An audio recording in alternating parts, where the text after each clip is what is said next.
Hello developer, how are you doing today? My name is Rauf. I'm a full-time software engineer and software developer. Our this video series will focus on data structure and algorithm, and specifically this video will focus on BigO notation and how to implement and analyze BigO notation. So the first thing, what is BigO notation? Sorry for my sore throat today, and my voice is kinda interrupt maybe few time. I apologize for this. So back to the topic. What is BigO notation? A BigO notation is a term that count or way to calculate space and time complexity inside an algorithm.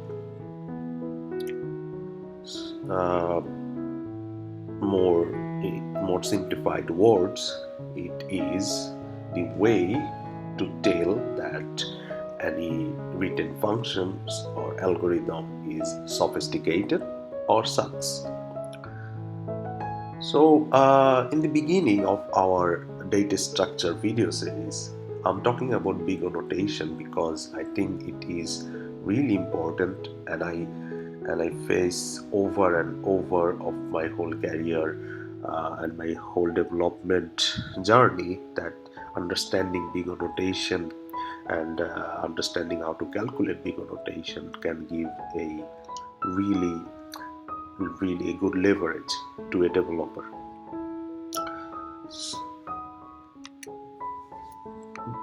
The objectives of this video will be: what is BigO notation? Define and describe BigO notation. What is time and space complexity?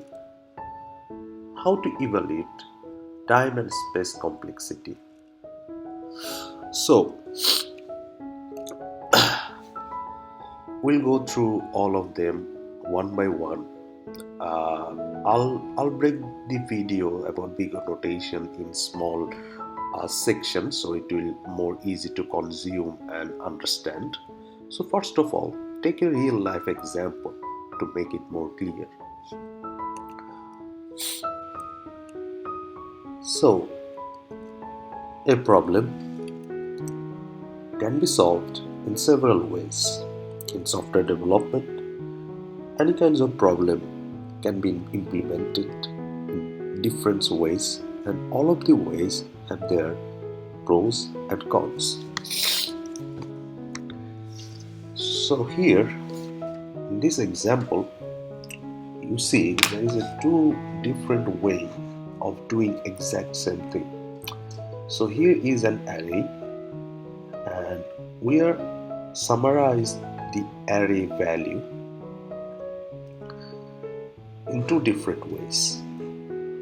In the left hand side, as you see, we have used reversed while loop, and the right hand side we have used increment loop.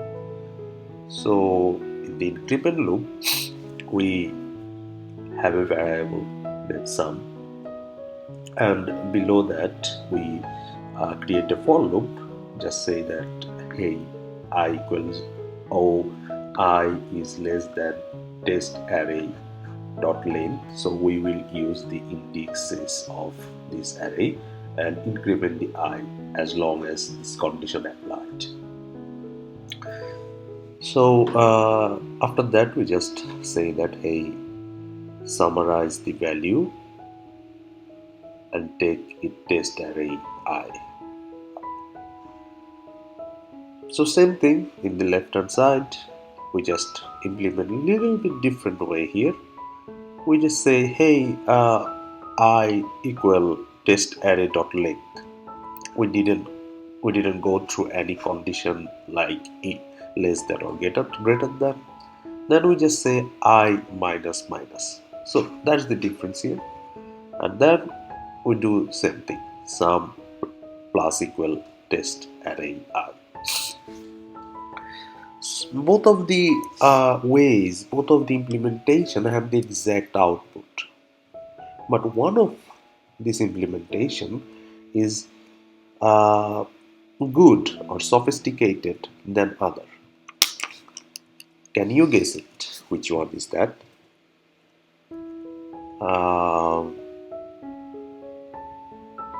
Okay, uh, here is the answer. Our left hand side reverse while loop implementation is much sophisticated than our right hand side increment loop implementation. The difference between them is not so much. It's a 0.3 or 404 millisecond, but you can imagine that in a large number of data set or large quantity data input output situation, this simple algorithm difference can make a really huge difference. So as you see, the understanding of different implementation is important, but it's also important to calculate how different are these. So here I have used these nice little emojis to calculate and give you the understanding which one is good and which one is bad. But in the real programming world, in a scientific manners, it's not the really good way to do that. So we actually have to do that in a graph or like some more structured way. Take a look on this picture. As you see, it's a big O complexity chart. There is a 2-axis. In X, there is elements. In Y, there is operations. So as you see, there is some different value, O and O log and O1, O and log and O n to the power 2, O2 to the power n, O and dot. So there is a color code: excellent, good, fair, bad, horrible. So as you see, the O1 is the excellent. And what is O1? I'm going to give you a little hint. O1 means this function execute just one time and that's it. And the horrible one is O and dot. We'll talk about all of these later on videos. We'll describe how to define these numbers. So back to our previous slide, you see this, both of them have these kinds of number with them. I'm not going to say which one is what. I'm going to show you how to calculate which one is what. So in the next slide, you can maybe have a question: why should I care? That's a really good question. Why should we care about BigO notation? Does it matter? Do anyone really care about that?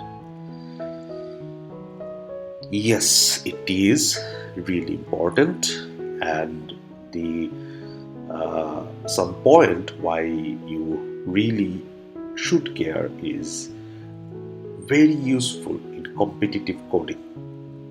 Let's say you are going for an interview with Google or Microsoft, and you are going for face-to-face competitive coding interview. So maybe, and there is a high possibility that your implementation will judge by BigO notation. So learning BigO notation and practicing different ways give you more understanding of the space and time complexity inside your code. The second one is compare different approaches and rank them. Why it's important? Because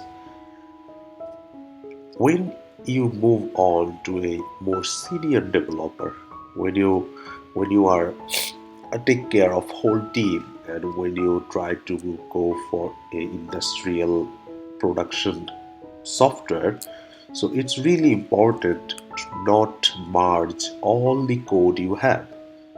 You have to understand the best way and the best piece of code, and best piece, make them and merge them with your production version, right?